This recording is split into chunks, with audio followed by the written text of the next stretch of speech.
we're definitely gonna have to do some work up front. It's gone. It's gone forever. I have no idea where that just went. Give me just a second. Welcome back to the Workbench, where we try to make things. And what we're trying to make today, or continue to try to make today, is Revell's Ford FD-100 pickup. This one that was designed by Foose Designs. Now, we're doing it differently. If you've been following along in the series, you know we are building a chassis that's going to ride on airbags. So originally, this was a traditional suspension. We want to change it to airbags. And what we've done so far is notch the rear frame rails, so that we can accept or have the place for these airbags to live.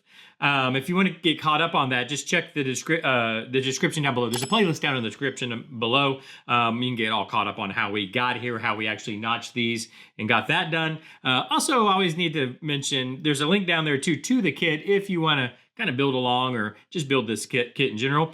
Go use that link. It helps out the channel if you want to use that. Anyways. So we've got a notch chassis, which I think looks pretty good. We're gonna use these kind of 4-link bars. We'll put a panhard in or a track bar in the back. But what we need now, it's an airbag suspension. We need airbags. And so I thought about just, you can buy 3D printed ones or just 3D printed them. But I thought maybe we'd try first trying to make some airbags. If we can just make them ourselves with the kind of junk I have laying around, which is usually what I like to do because it's a lot cheaper. So what I did, I went out to the garage and I had a thing of O-rings. I think I had got this kit. I had to do some work on my wife's AC, I think, in her car. Anyways, it was the AC. I don't know. I think that's a whole different set. Anyways, it doesn't matter. I have a set of these O-rings, these automotive O-rings. And I thought we could try using those because if you stack them on top of each other, to me, can you see that? It kind of looks like a collapsed airbag to me.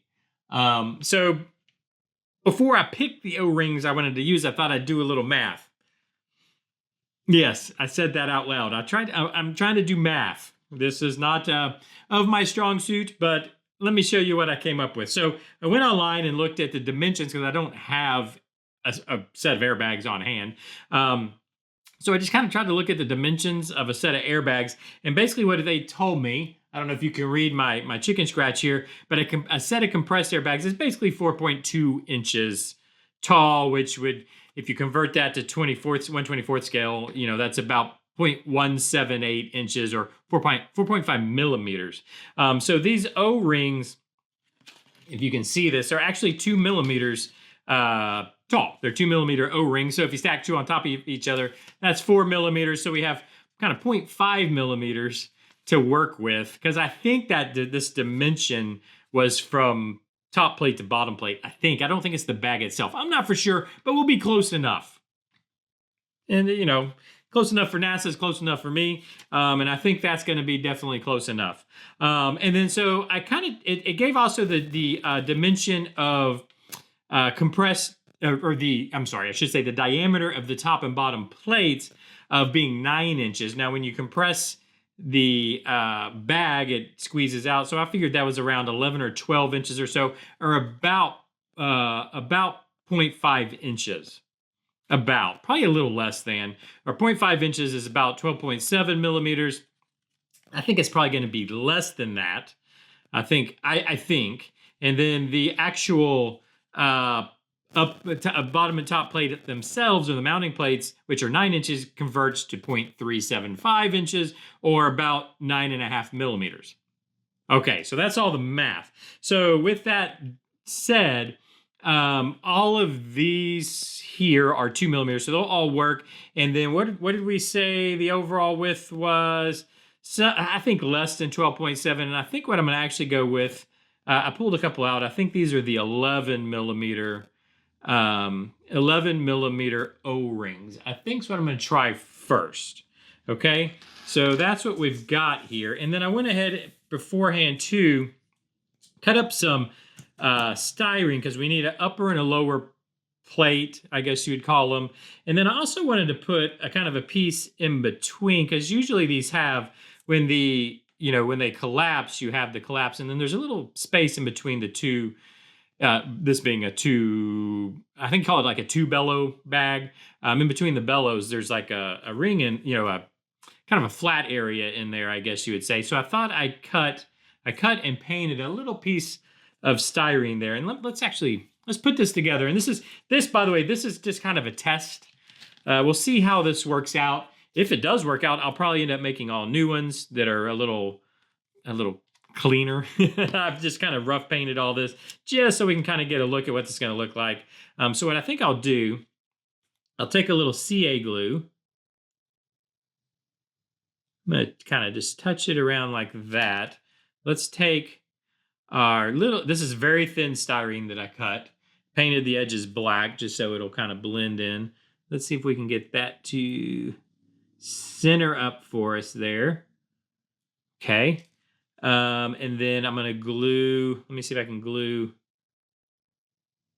the top, I guess, bellow on top of this, just with our CA glue again. I'm just putting 4 spots of CA glue. I think that'll do the job, especially for what we're doing right now. I think the main thing is just to get this all stacked nice and straight. Let me lean back here, take a look, make sure I've got this nice stacked up pretty nice there. I think that's pretty darn close. I guess I can pick it up and actually, yeah, I think that's going to work. I don't know. What do we think so far? Let me come over top of the white here. Probably makes it easier to see. I think that looks something like an airbag, huh? I tell you what I'm going to do. Let me hit it with some accelerant here just to see if we can get this to glue up a little quicker. Because now what I want to do is going to put this top and bottom plate on just to kind of give us the overall look at this. Again, this is just literally we're doing this together. I just want to see what this is going to look like. It's just kind of an idea I had. By the way, when I cut these circles, I just used a circle template I had. I used the 3/8 inch circle on my circle template to cut these. They're a little, I would say, on the rough side because obviously I cut them by hand. But we'll see how it looks. I did after cutting them use some, I sanded them, tried to sand them a little bit smooth. I don't know how good a job I necessarily did, but I did. Let's do the other plate on here and we'll see what this is going to look like. My first impressions is, even though we went off the math of this stuff, it's seeming a little big. I think we're on the large side, but we'll see how this looks. Oh, and the accelerant just killed my paint there, but that's all right. We'll go with it. All right. So that's kind of what we've got for a collapse. Now I think I probably should, if I'm going to do these top plates out of styrene, I probably should kind of sand a bevel around it, kind of soften the edges. Let me let this dry just a little bit because we hit the paint with accelerant, and that's going to goof that a little bit.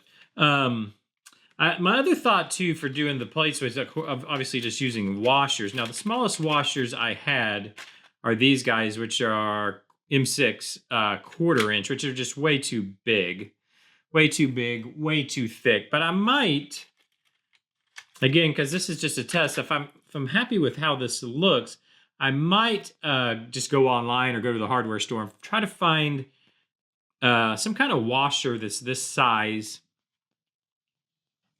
The problem with the washer is it's gonna have a hole in it. But you know what I could do? Yeah, what I could do is if I could find a thin enough washer or something, I'd have to. I don't know what that would be. If I can find something the right size, nice and flat, nice and smooth, because it'll give the issue I have is the rough cutting of the circle. If I could find something, I think that would be the way to go. But I don't know. What do we think? I think that overall, that pretty much looks like, let me zoom in a little bit, I guess, maybe. To me, that looks like an airbag. Let me just kind of sit it here.